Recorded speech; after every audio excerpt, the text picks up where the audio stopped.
تطہیر کی جو چادر ہے نا، چادر تطہیر، یہ ایک مرتبہ سے زیادہ مدینے کے بازار میں بکنے کے لیے آئی ہے۔ ابھی میں مصائب پر گیا نہیں، لیکن یہ تمہارا ایمان ہے۔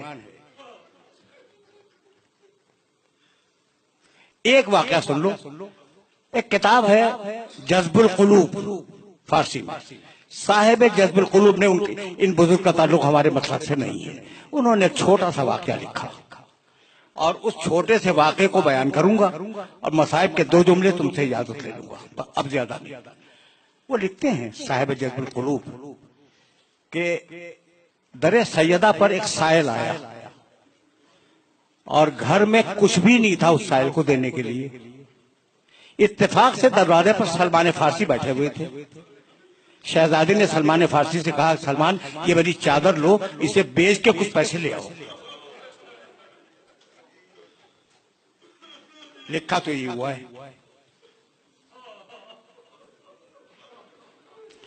یہ روایت تمہارے سننے کے قابل ہے، اگر سننے کے قابل نہ ہوتی تو نہ سناتا۔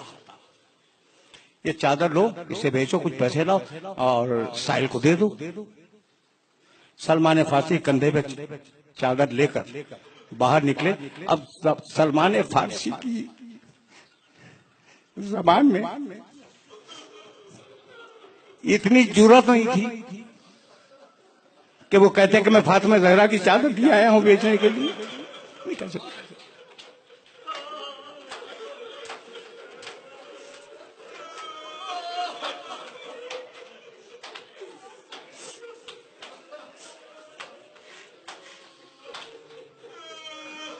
جو کوئی راستے میں ملتا سلمان فارسی چادر دکھلا دیتے۔ صاحب جذب القلوب لکھتے ہیں کہ اتنے میں ایک یہودی کے گھر کا دروازہ کھلا، ایک بوڑھا راہب اندر سے نکلا اور کہا، سلمان یہ جو چادر تمہارے کندھے پہ، کیا مجھے اجازت ہے کہ میں اسے دیکھ سکتا ہوں؟ کہا دیکھ لو۔ وہ قریب آیا، بوڑھا یہودی، اس نے اس چادر کو دیکھا، پھر کہا لگا، سلمان اتنی اجازت اور دے دو کہ میرے پاس کچھ پرانے صحیفے رکھے ہوئے ہیں، توریت و انجیل کے، توریت کے، یہودی ہے، توریت کے کچھ صحیفے رکھے ہوئے ہیں، میں اس چادر کو سے ملا لوں۔ گیا، سلمان نے اجازت دی، سلمان کھڑے رہے۔ وہ گیا، توریت کا نسخہ نکال کے لایا، کبھی چادر دیکھتا تھا، کبھی وہ نسخہ دیکھتا تھا۔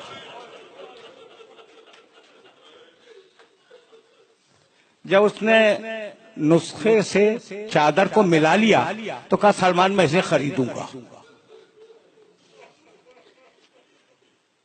کتنے میں بیچنا چاہتے ہو؟ سلمان نے جو بھی ہدیہ اس کا معین کیا ہو وہ بتایا۔ اس نے کہا میں حاضر ہوں، اتنے ہی دوں گا۔ تو کہا یہ چادر لے، ہدیہ دے دے۔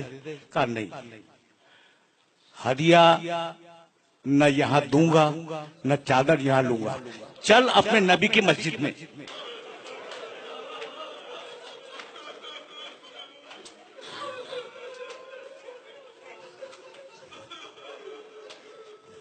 بھرا ہوا مجمع صحابہ کرام کا، اس مجمع میں یہودی آیا اور اس نے آنے کے بعد یہ کہا کہ میں نے اس چادر کو اپنے پرانے صحیفوں سے ملایا اور ان پرانے صحیفوں میں یہ لکھا ہوا تھا کہ آخری نبی کی بیٹی کی چادر بکنے کے لیے آئے گی۔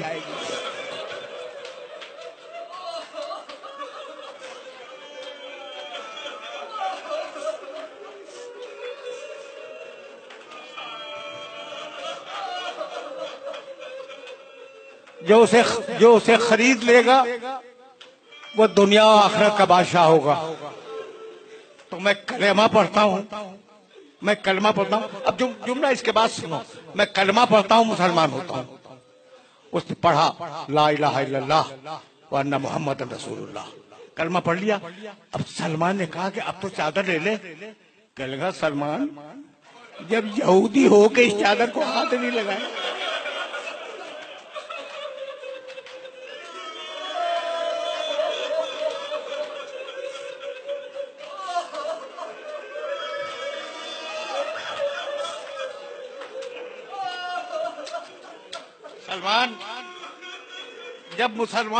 جب یہودی ہو کر اس چادر کو ہاتھ نہیں لگایا تو مسلمان ہونے کے بعد کیسے اس چادر کو ہاتھ لگاؤں؟ مجھے نہیں معلوم کہ شخصیتیں بدلی، چادر بدلی یا نہیں بدلی۔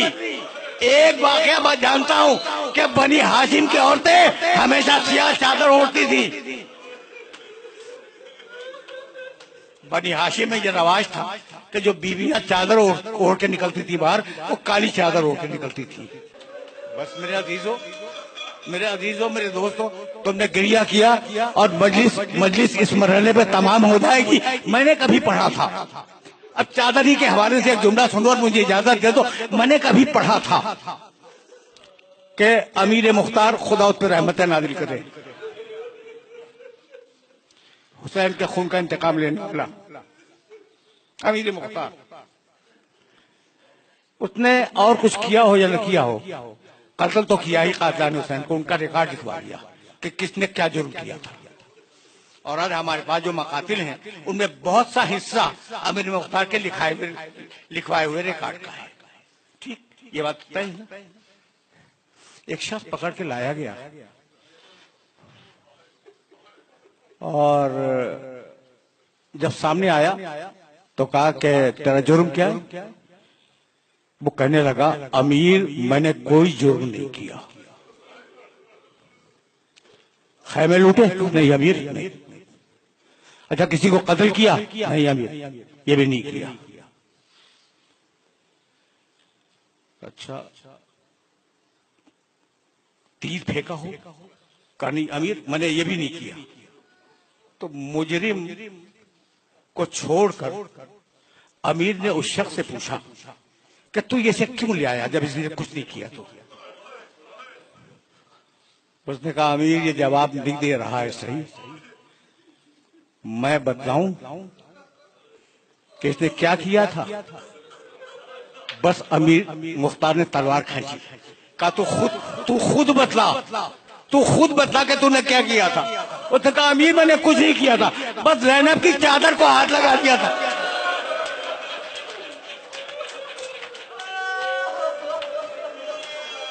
امیر میں نے کچھ نہیں کیا، بس زینب کی چادر کو ہاتھ لگایا تھا۔ یہ سننا تھا کہ مختار بے ہوش ہو کے گر پڑا کہ زینب کی چادر کو ہاتھ لگا دیا۔